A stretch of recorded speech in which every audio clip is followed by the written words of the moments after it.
Good morning sa ating lahat mga kaibigan.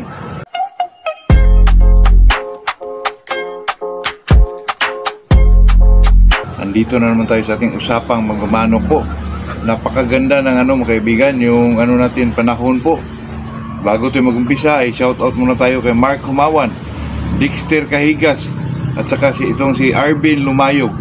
Good morning sa inyo po. Mayroon nang nagsabi mga kaibigan na siya daw magkuha sa ating kabi po.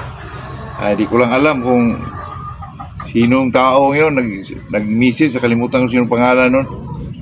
Sana mag-message ka sa Macau Shots po. Sino lang kasi makauna dito. Kasi naman mga kaibigan, tayo nagpa-vlog po, marami pong nakapanood. Di ko na lang alam mga kaibigan kung sino makauna po. Sa atin naman dito kung sino lang talaga makaunang magbayad po. Yun lang naman talaga ang pinaka-importante mga kaibigan. Wala tayong pinapaboran po.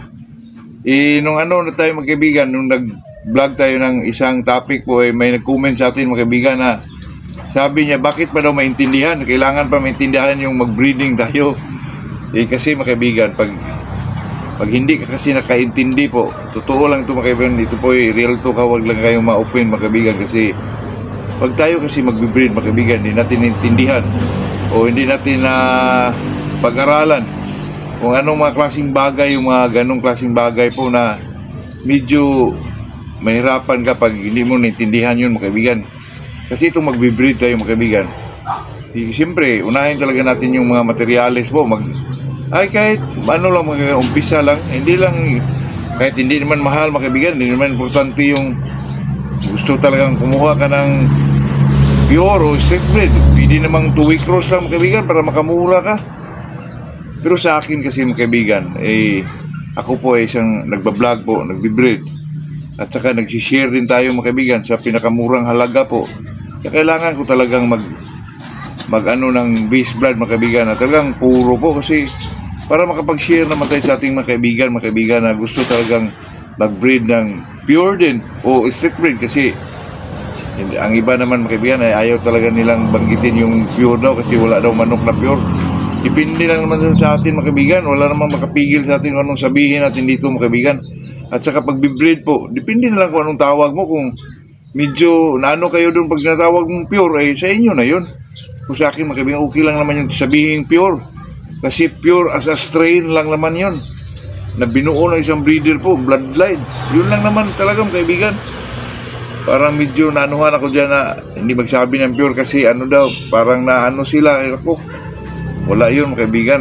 Tayo mga gilid-gilid boys lang, kahit sabihin pa natin na puro pure, walang sa atin dyan mga kaibigan. Kasi tayo naman ay talagang kung ano yung makikita natin o ano yung masabi natin, sabihin talaga natin po. Wala namang diferensya mga kaibigan kung magsabi ka ng pure po. Kasi yung nakaintindi naman ng breeding, alam naman nila yun na pure as a strain na ginawa ng isang breeder na composed of mini bloodlines po. Yun lang naman mga kaibigan. At saka ito magbe-breed ka, kailangan talaga natin maintindihan. Kasi po, pag hindi mo naintindihan yan, sa pagbili mo lang ng isang materialis mga kaibigan, talagang hindi ka na makaintindi po. Kasi lalo na pag nasa probinsya kayo, medyo nakasanayan nyo yung mga presyuhan na 2,500, 1,500, 3,000. Ako dati, ganun naman talaga ako mga kaibigan. Hindi naman ako medyo nagulat lang ako pag nung nagtanong na ako yung gusto kong mag-breed ng mga pure talaga. Yung mga street breed niya, Ulin Boy, street breed ng 5K. Tara, nagulat ako mga kaibigan. Ganito pala presyuhan ito. Pag di mo alam yun, mahirapan ka mga kaibigan. Kasi mahirapan kang umintindi sa presyo.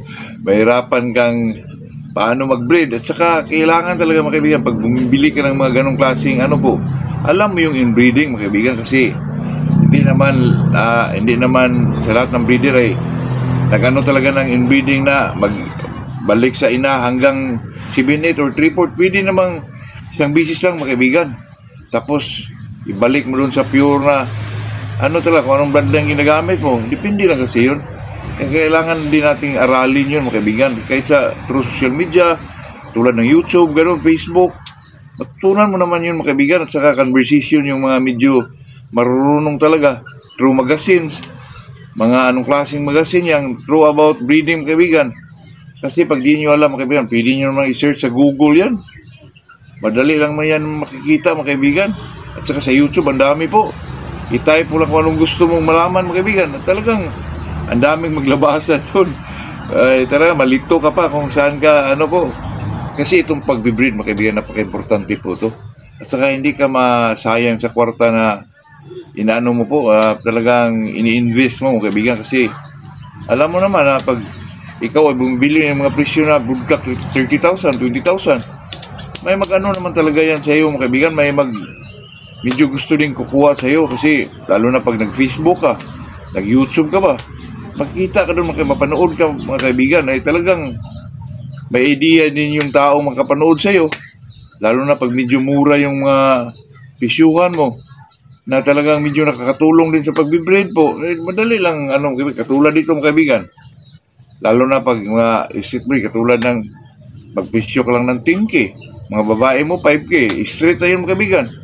Talagang medyo medyo may interesado ka lang kumukuha sa'yo kasi sa ibang breeder kasi mga kaibigan, medyo may presyo na yung mga ganun po. Tayo lang ang pinakababa mga kaibigan. Totoo yan. At saka sa atin naman mga kaibigan, pag may kumukuha sa atin, lalo na pag may sobra tayo, ay mga pa-extra pa tayo mga inahin para medyo ma-breed talaga nila. Yun ang ko dito mga kaibigan, advantage po kasi pag may mga sobra tayong mga inahin o babaeng hindi na magamit, padala natin po. Kasi yung mga babae naman natin dito mga kaibigan, talagang may mga bloodline talaga. Kahit gilid boys lang tayo, totoo yan mga kaibigan. At saka ako po yung nakaintindi, lalo na katulad natin na medyo mga small time, gilid boys, walang mga pira. Kaya ganun po. Kaya kailangan talaga nating kung tayo ay magbe-breed po, kailangan natin na maintindihan natin kung ano yung mga ginagawa natin po tungkol sa breeding mga kaibigan. Madali lang naman yun mga kaibigan. YouTube, i-search nyo lang kung anong gusto nyo malaman. Ay talaga maglabasan na doon mga kaibigan. Talaga medyo malito ka pa kung saan lang sundin mo. Totoo yan mga kaibigan. Pero kung may mentor ka, okay din yun. Kasi mahirap kasi mga kaibigan, doon ka sa nakasanayan mo. Tulad dito sa probinsya mga kaibigan, kumukuha ka ng kilso. Sabihin ng kapitbahay mo, kilso to. Kung hindi mo alam, ilang bisis na na-breed po. Ilang bisis na na-breed sa iba, klaseng manok. Kung sabihin pa rin na kilso, wala kang magawa dyan mga kaibigan. At saka, kung mag-inbreed ka, ay tuklasin mo talaga kung ano yung inbreeding po. Kasi napakalalim nun mga kaibigan. Kasi pag makabalik ka doon, may involved na pira, panahon. Naku, sayang lang yung ginagawa mo mga kaibigan. Kaya sa atin, bilang isang breeder na medyo nagbigay din ng mga tips sa mga baguhan, talagang tungkulin na natin yan mga kaibigan na makipag-share din tayo ng mga manok natin na ating na-breed na medyo sa mababang presyo lang po. Yun lang talaga mga kaibigan. Kaya medyo naano ako dun sa tanong niya mga kaibigan na bakit pa daw kailangan pang intindihin. Talagang kailangan po kasi pag mag-breed ka, hindi mo alam kung paano, naku, huwag na lang mag-breed po. Bili ka na lang ng manok, palaban talaga. Pero kung may ka sa mindset mo na mag-breed ka talaga, kursunada ka talaga, talagang alamin mo yun, pag-aralan mo yun. Kahit sa YouTube lang mga kaibigan, kung ano yung gusto mong tuklasin o malalaman, search mo lang yun mga kaibigan, na katulad ng ano ba talaga ang mga kailangan sa pag vaccine po, yung program vaccination. Ako, ang daming maglabasan doon mga kaibigan, totoo yan. Kung paano ang pagbe-breed, kung paano ang magpakasta, ilang bisis ang araw. Ako, napakarami doon mga kaibigan. Hindi ka na mabahala ngayon kahit wala ka pang mentor dyan. May social media lang. Ako, madali lang yun mga kaibigan. Depende na lang yun sa, kasi yung sinusunod mo mga kaibigan, makikita mo naman yun sa mga vlog ng isang tao mga kaibigan na talagang marunong din. At saka kailangan talagang intindihin po. Kaya yung sinasabi ko mga kaibigan, hindi lang naman doon tungkol sa presyo po. Kasi talaga, napaka-importante niyo kasi ang presyuhan po pag sa probinsya ka, magulat ka talaga. Pagkantidad ng mga 20-25,000 ako. Parang appliances na yun mga kaibigan, totoo yan. Pero ganito talaga sa circle ng sabong kaibigan. Kung mag-alaga ng manok, kung paano magpakasta ng manok, kung paano magpalaki ng sisiw, talagang ganun yun. Talagang hindi na yun mga kaibigan, hindi na yun bago sa ating mga pananaw o sa ating mga imahinasyon po. Kasi pag mag-breed ka mga kaibigan, nandun na yung pira at saka panahon po. At saka kailangan talagang sipagan mo, lalo na pag umpisa ka. Kasi mag-umpisa ka, magkuha ka na ng tao kaagad. Okay lang yun pag may pira ka, pero pag wala talaga mga kaibigan, katulad ko, na walang pira, nagbe-breed. Pero mayroon namang umano sa atin mga kaibigan na gusto rin kumukuha sa atin kasi makikita naman nila yan sa video kung saan galing yung manok mo. At saka ini-explain naman natin mga kaibigan kung ano yung mga bloodline natin, kung ano yung mga karakteristik ng bloodline natin, kung ano yung estilo ng laban nila, kung paano sila lumalaki, at saka yung ano yung mga karakteristik nila. Kaya i-explain din natin yung mga kaibigan para maintindihan din nila. At saka yung nakakuha sa atin mga kaibigan, talagang i-guide din natin yun. Pwede silang tumawag sa atin kung ano dapat gawin, ano dapat i-pares, maganon. Wala namang iba mga kaibigan, pag sweater, wala namang iba dyan, kilso o rounded, yun lang naman talaga mga kaibigan. Yun din ang plano natin kunin po, yung Shilton at saka kilso mga kaibigan. Yun lang po, dito lang talaga ako medyo mga kaibigan, ma-enjoy po sa breeding talaga mga kaibigan. Dati laban lang ng laban, kahit anong klaseng manok dyan, bilhin lang, laban. Pero sa katagalan po mga kaibigan, talagang ma-enjoy talaga tayo sa breeding po. Lalo na pag marunong ka ng about markings, napaka-importante doon mga kaibigan, markings, wing banding, ganon, leg banding. Kahit mga simpleng bagay lang yun mga kaibigan, pag natutunan mo na yun, saka marunong ka ng mag-seleksyon, ako, kaka-enjoy po. Lalo na pag may kumukuha sa'yo, tapos sabihin sa'yo, boss, nanalo yung, ang ganda ng mga resulta sa nakuha ko sa'yo, nako, napakaganda sa feelings mga kaibigan. Kaya yun lang po, yun lang ating may share sa araw na to.